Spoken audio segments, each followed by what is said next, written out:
ಮುಕ್ತನಾಗ್ತಾನ ಕಾಟೇರ. ಇವತ್ತು ಕೂಡ ದರ್ಶನ್ ಜಾಮೀನು ಅರ್ಜಿ ವಿಚಾರಣೆ ಇದೆ. ದರ್ಶನ್, ಪವಿತ್ರ ಸೇರಿದಂತೆ 7 ಆರೋಪಿಗಳ ಬೇಲ್ ಅರ್ಜಿ ವಿಚಾರಣೆ ಇವತ್ತು 12ವರೆಗಿದೆ. ಮಧ್ಯಾಹ್ನ 12:30ಕ್ಕೆ ನಡೆಯಲಿರುವ ಜಾಮೀನು ಅರ್ಜಿಯ ವಿಚಾರಣೆ. ನಿನ್ನೆ ದರ್ಶನ್ ಪರ ಸಿ.ವಿ. ನಾಗೇಶ್ ಅವರು ವಾದ ಮಂಡನೆ ಮಾಡಿದ್ರು. ಇವತ್ತು ಎಸ್ಪಿಪಿ ಪ್ರಸನ್ನ ಕುಮಾರ್ ಪ್ರತಿವಾದವನ್ನು ಮಂಡಿಸ್ತಾರೆ. ಇವತ್ತು 12ವರೆಗೆ ದರ್ಶನ್ ಜಾಮೀನು ಅರ್ಜಿ ವಿಚಾರಣೆ ಇವತ್ತು ನಡೀತಾ ಇದೆ. 57ನೇ CCH ಕೋರ್ಟ್ನಲ್ಲಿ ಜಾಮೀನು ಅರ್ಜಿ ವಿಚಾರಣೆ ನಡೀತಾ ಇದೆ. ದರ್ಶನ್, ಪವಿತ್ರ ಗೌಡ, ಲಕ್ಷ್ಮಣ್, ರವಿಶಂಕರ್, ವಿನಯ್, ಪವನ್, ನಾಗರಾಜ್ ಜಾಮೀನು ಅರ್ಜಿ ವಿಚಾರಣೆ. ಒಟ್ಟು 7 ಆರೋಪಿಗಳ ಜಾಮೀನು ಇವತ್ತು ನಿರ್ಧಾರ ಆಗತ್ತೆ. ದರ್ಶನ್ ಪರವಾಗಿ ವಾದವನ್ನು ಮುಂದುವರಿಸಲಿದ್ದಾರೆ ಹಿರಿಯ ವಕೀಲ ಸಿ.ವಿ. ನಾಗೇಶ್. ನಿನ್ನೆ ಕೂಡ ವಾದ ಮಂಡಿಸಿದ್ರು ಸಿ.ವಿ. ನಾಗೇಶ್. ಇವತ್ತು ಎಸ್ಪಿಪಿ ಪ್ರಸನ್ನ ಕುಮಾರ್ ಪ್ರತಿವಾದವನ್ನು ಮಂಡಿಸ್ತಾರೆ. 12ವರೆಗೆ ಇವತ್ತು ಜಾಮೀನು ಅರ್ಜಿ ವಿಚಾರಣೆ ಇದೆ. 7 ಜನರ ಈ ರೇಣುಕಾಸ್ವಾಮಿ ಕೊಲೆ ಪ್ರಕರಣದ 17 ಜನರ ಪೈಕಿ 3 ಜನರಿಗೆ ಬೇಲ್ ಆಗಿದೆ. ಇವತ್ತು 7 ಜನರ ಬೇಲ್ ಅರ್ಜಿ ವಿಚಾರಣೆ ನಡೀತಾ ಇದೆ.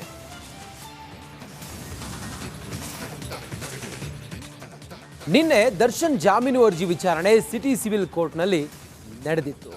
ಹಿರಿಯ ವಕೀಲ ಸಿ.ವಿ. ನಾಗೇಶ್ ಅಬ್ಬರಕ್ಕೆ ತನಿಖಾಧಿಕಾರಿಗಳು ಕಕ್ಕಾಬಿಕ್ಕಿಯಾಗಿದ್ದಾರೆ. ಹಾಗಿದ್ರೆ ಸಿ.ವಿ. ನಾಗೇಶ್ ವಾದ ಹೇಗಿತ್ತು ಗೊತ್ತಾ? ಈ ವರದಿ ನೋಡಿ.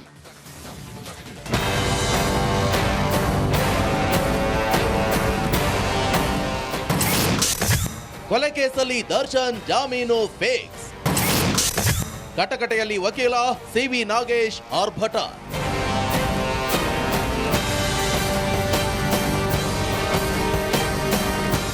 ರೇಣುಕಾಸ್ವಾಮಿ ಕೊಲೆ ಕೇಸ್ ಸಂಬಂಧ ನಿನ್ನೆ 57ನೇ CCH ಕೋರ್ಟ್ನಲ್ಲಿ ದರ್ಶನ್ ಪರ ಸಿ.ವಿ. ನಾಗೇಶ್ ವಾದ ಮಾಡಿದ್ದಾರೆ. ಕೋರ್ಟ್ನಲ್ಲಿ ದರ್ಶನ್ ಪರ ವಾದ ಮಾಡಿದ ಹಿರಿಯ ವಕೀಲ ನಾಗೇಶ್ ತನಿಖಾಧಿಕಾರಿಗಳಿಗೆ ನೀರಿಳಿಸಿದ್ದಾರೆ. ಚಾರ್ಜ್ ಶೀಟ್ನ ಪ್ರತಿ ಪಾಯಿಂಟ್ಗೂ ಪಾಯಿಂಟ್ ರೈಸ್ ಮಾಡಿ ತನಿಖಾಧಿಕಾರಿಗಳನ್ನ ಕಕ್ಕಾಬಿಕ್ಕಿ ಮಾಡಿದ್ದಾರೆ. ಈ ಮಧ್ಯೆ ವಕೀಲ ಸಿ.ವಿ. ನಾಗೇಶ್ ವಾದವನ್ನ ಇಂದು ಮಧ್ಯಾಹ್ನ 12:30ಕ್ಕೆ ಕೋರ್ಟ್ ಮುಂದೂಡಿಕೆ ಮಾಡಿದೆ. ದರ್ಶನ್ ನೋಡೋಕೆ ಮಾತ್ರ ಟಫ್, ಒಳಗಡೆ ತುಂಬಾ ಸಾಫ್ಟ್, ಹೃದಯವಂತ ಅಂತ ಹೇಳಿದ್ದು ಸಿ.ವಿ. ನಾಗೇಶ್. ಆದರೆ ತಾನು ಬೆಳೆಯುತ್ತಲೇ ಇತರರನ್ನೂ ಬೆಳೆಸಬೇಕೆಂಬ ಇರಾದೆ ಇದೆ.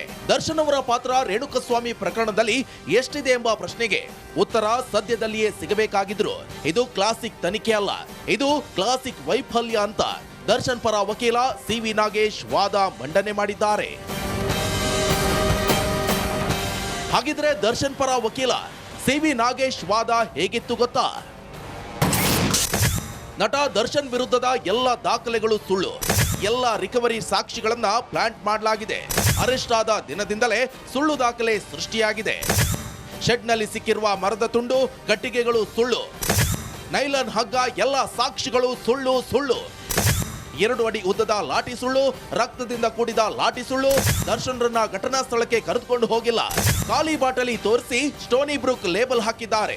ಚಪ್ಪಲಿ ಅಂತ ಹೇಳಿ ಶೂ ರಿಕವರಿ ಮಾಡಿದ್ದಾರೆ. ರಕ್ತದ ಕಲೆ ಇರುವ ಶೂಗಳನ್ನ ವಶಪಡಿಸಿಕೊಂಡಿದ್ದಾರೆ. ಆದರೆ ಶೂಗಳನ್ನ ಜೂನ್ 14ರಂದು ರಿಕವರಿ ಮಾಡಿದ್ದಾರೆ. ಸೋಪ್ ಹಾಕಿ ತೊಳೆದ ಶೂ ಮೇಲೆ ರಕ್ತದ ಕಲೆ ಹೇಗ್ ಬಂತು ಅಂತ ತನಿಖಾಧಿಕಾರಿಗಳ ತನಿಖೆಯನ್ನೇ ಪ್ರಶ್ನೆ ಮಾಡಿದ್ದಾರೆ. ಪ್ರತಿವಾದಿ ನಾಗೇಶ್ ಪ್ರಶ್ನೆಗೆ ಉತ್ತರಿಸ್ತಾರ ಎಸ್ಪಿಪಿ. ಜಾಮೀನು ವಿಚಾರಕ್ಕೆ ಸಂಬಂಧಪಟ್ಟಂತೆ ಇವತ್ತು senior council CV. Nagesh sir ನಮಗೆ ದೋಷಾರೋಪಣ ಪಟ್ಟಿಯಲ್ಲಿ ನಮ್ಮ ಪರವಾಗಿ ಅಂದರೆ ದರ್ಶನ್ ಅವ್ರ ಪರವಾಗಿ ಬೇಲ್ ತಗೊಳ್ಳೋಕ್ಕೆ ಯಾವ್ಯಾವ ಅಂಶಗಳಿದ್ದಾವೆ ಅನ್ನೋದನ್ನ ಇವತ್ತು ನ್ಯಾಯಾಲಯಕ್ಕೆ ಎದ್ದು ತೋರಿಸ್ಕೊಟ್ಟಿದ್ದೀವಿ. ಆಮೇಲೆ ದೋಷಾರೋಪಣ ಪಟ್ಟಿಯಲ್ಲಿ ತನಿಖಾಧಿಕಾರಿಗಳು ಏನೇನು ಲೋಪದೋಷಗಳು ಮಾಡಿದ್ದಾರೆ ಅಂದರೆ ಈ ಘಟನೆ ನಡೆದಂಥ ದಿನದಿಂದ ಮತ್ತು ಇವ್ರನ್ನ ಅರೆಸ್ಟ್ ಮಾಡುವಂಥ ಮತ್ತು ಚಾರ್ಜ್ ಶೀಟ್ ಸಲ್ಲಿಸುವವರೆಗೂ ಸಹ ಏನೇನು ಲೋಪದೋಷಗಳಿದನ್ನು ನಾವು ಇವತ್ತು ನ್ಯಾಯಾಲಯಕ್ಕೆ ತೋರಿಸ್ಕೊಟ್ಟಿದ್ದೀವಿ. ಅದ್ರ ಮುಂದುವರಿದ ಭಾಗವಾಗಿ ಅಂದರೆ ಇನ್ನೇನೇನು ನಮಗೆ ಜಾಮೀನು ಸಿಗಬೇಕು ಅನ್ನೋದ್ರ ಪರವಾಗಿ ಅಂದರೆ ನಮ್ಮ ಜಾಮೀನು ಸಿಗುವಂಥ ಒಳ್ಳೆ ಅಂಶಗಳು, ಪಾಸಿಟಿವ್ ಅಂಶಗಳು, ಅದನ್ನು ನಾವು ಮುಂದೆ ನ್ಯಾಯಾಲಯದಲ್ಲಿ ನಾಳೆ ವಿಚಾರಣೆಗೆ ಮುಂದೂಡಿರೋದನ್ನ ನಾಳೆಗೆ ಅದನ್ನು ಮುಂದುವರಿಸೋರಿದ್ದೇವೆ.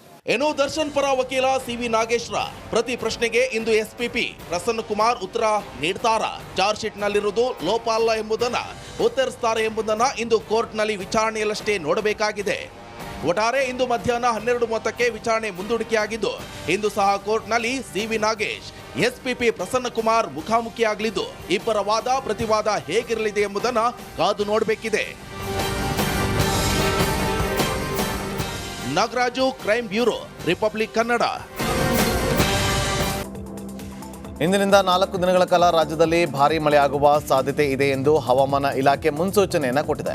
ನಗರದಲ್ಲಿ 2 ದಿನ ಮೋಡ ಕವಿದ ವಾತಾವರಣ ಇರಲಿದ್ದು ಗರಿಷ್ಠ ಉಷ್ಣಾಂಶ 28 ಡಿಗ್ರಿ ಸೆಲ್ಸಿಯಸ್ ಹಾಗೂ ಕನಿಷ್ಠ ಉಷ್ಣಾಂಶ 21 ಡಿಗ್ರಿ ಸೆಲ್ಸಿಯಸ್ ಇರಲಿದೆ. ಬೆಂಗಳೂರು ಗ್ರಾಮಾಂತರ, ಬೆಂಗಳೂರು ನಗರ, ಚಿಕ್ಕಮಗಳೂರು, ಚಿತ್ರದುರ್ಗ, ದಾವಣಗೆರೆ, ಹಾಸನ ಸೇರಿದಂತೆ ಹಲವೆಡೆ ಅಕ್ಟೋಬರ್ 10ರವರೆಗೂ ಸಾಧಾರಣ ಮಳೆಯಾಗುವ ಸಾಧ್ಯತೆ ಇದೆ ಎಂದು ಹವಾಮಾನ ಇಲಾಖೆ ಮುನ್ಸೂಚನೆ ಕೊಟ್ಟಿದೆ. ಬಿರುಗಾಳಿ ಸಹಿತ ಭಾರೀ ಮಳೆಗೆ ಬಾಳೆ ತೋಟ, ಜೋಳ ಸೇರಿದಂತೆ ಹಲವು ಬೆಳೆಗಳು ನಾಶವಾಗಿರುವ ಘಟನೆ ಚಿಕ್ಕಬಳ್ಳಾಪುರ ಜಿಲ್ಲೆ ಗೌರಿಬಿದನೂರು ತಾಲೂಕಿನ ವೈಚಕರಹಳ್ಳಿ ಗ್ರಾಮದಲ್ಲಿ ನಡೆದಿದೆ. ಗ್ರಾಮದ ರೈತ ಮೋಹನ್ ರೆಡ್ಡಿ ಎಂಬಾತ ತನ್ನ 3.5 ಎಕರೆ ಪ್ರದೇಶದಲ್ಲಿ ಬಾಳೆಯನ್ನ ಬೆಳೆದಿದ್ರು. ರಾತ್ರಿ ಸುರಿದ ಬಿರುಗಾಳಿ ಸಹಿತ ಮಳೆಯಿಂದಾಗಿ ತೋಟ ಸಂಪೂರ್ಣ ನಾಶವಾಗಿದ್ದು 10 ರಿಂದ 11 ಲಕ್ಷ ರೂಪಾಯಿ ನಷ್ಟವಾಗಿದೆ. ಜೊತೆಗೆ ಸುತ್ತಮುತ್ತ ರೈತರು ಬೆಳೆದಿದ್ದ ಜೋಳದ ಬೆಳೆಗಳು ಸಹ ನೆಲಕಚ್ಚಿದೆ. ಹಲವು ಮರಗಳು ಧರೆಗುರುಳಿದ ಪರಿಣಾಮ ವಿದ್ಯುತ್ ಕಂಬಗಳು ಕೂಡ ನೆಲಕ್ಕುರುಳಿದೆ.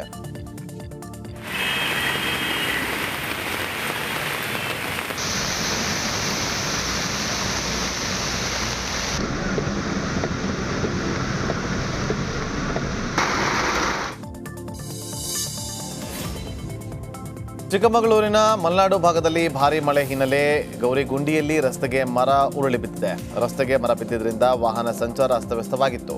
ಇನ್ನು ತಕ್ಷಣ ಎಚ್ಚೆತ್ತ ಸ್ಥಳೀಯರು ಮರ ತೆರವು ಮಾಡಿ ವಾಹನ ಸಂಚಾರಕ್ಕೆ ಅನುವು ಮಾಡಿಕೊಟ್ಟಿದ್ದಾರೆ.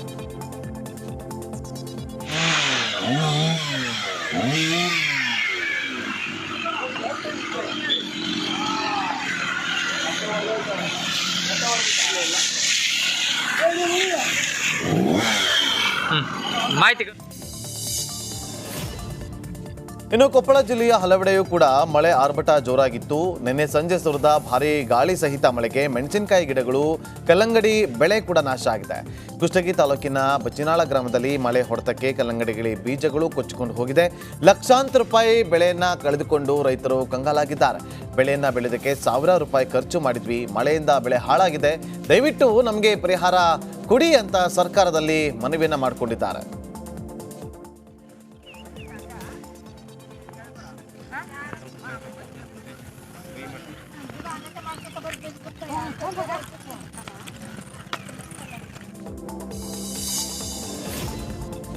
ಕೊಪ್ಪಳ ಜಿಲ್ಲೆಯ ಶ್ರೀರಾಮನಗರ, ಢಾಣಾಪುರ ಸೇರಿದಂತೆ ಹಲವೆಡೆ ಧಾರಾಕಾರ ಮಳೆಗೆ ಮನೆ ಕುಸಿದು ಬಿದ್ದಿದೆ. ಗಂಗಾವತಿ ತಾಲೂಕಿನ ಢಾಣಾಪುರ ಗ್ರಾಮದಲ್ಲಿ ರಾತ್ರಿ ಸುರಿದ ಮಳೆಗೆ ಮನೆ ಕುಸಿದು ಬಿದ್ದಿತ್ತು. ಪ್ರಕಾಶ್ ಎಂಬಾತ ಮಣ್ಣಿನ ಅಡಿ ಸಿಲುಕಿ ಒದ್ದಾಡಿದ್ದಾರೆ. ಇನ್ನು ತಕ್ಷಣ ಗ್ರಾಮಸ್ಥರು ವ್ಯಕ್ತಿಯನ್ನ ರಕ್ಷಣೆ ಮಾಡಿ ಗಂಗಾವತಿ ನಗರದ ಖಾಸಗಿ ಆಸ್ಪತ್ರೆಗೆ ದಾಖಲಿಸಿದ್ದಾರೆ.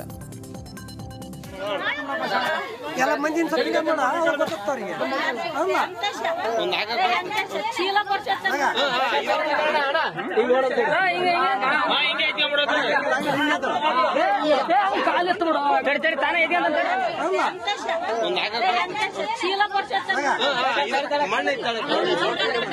ಅಷ್ಟು ಜನ ನೀಡ. ಬಳ್ಳಾರಿ ಜಿಲ್ಲೆಯ ವಿವಿಧ ಕಡೆ ರಾತ್ರಿ ಭರ್ಜರಿ ಮಳೆಯಾಗಿದೆ. ಮಳೆ ಆರ್ಭಟಕ್ಕೆ ನಾರಿಹಳ್ಳ ಜಲಾಶಯಕ್ಕೆ ಅಪಾರ ಪ್ರಮಾಣದ ನೀರು ಹರಿದು ಬಂದಿದ್ದು ಸಂಡೂರಿನ ಮೈನಿಂಗ್ ಏರಿಯಾ ನೀರಿನಿಂದ ಸಂಪೂರ್ಣ ಜಲಾವೃತವಾಗಿದೆ. ಸ್ವಾಮಿಮಲೈ, ದೋಣಿಮಲೈ, ಕುಮಾರಸ್ವಾಮಿ ಬೆಟ್ಟ ಪ್ರದೇಶಗಳಲ್ಲೂ ಕೂಡ ಧಾರಾಕಾರ ಮಳೆಯಾಗಿದ್ದು ಮೈನ್ಸ್ ಲೋಡಿಂಗ್ಗೆ ತೆರಳಿದ್ದ ಲಾರಿ ಚಾಲಕರು ಪರದಾಡುವಂತಾಗಿತ್ತು. ಇದೀಗ ಮಳೆ ಕಡಿಮೆಯಾದ ಹಿನ್ನೆಲೆ ನೀರಿನ ಪ್ರಮಾಣ ಕೂಡ ಕಡಿಮೆಯಾಗ್ತಾ ಇದೆ.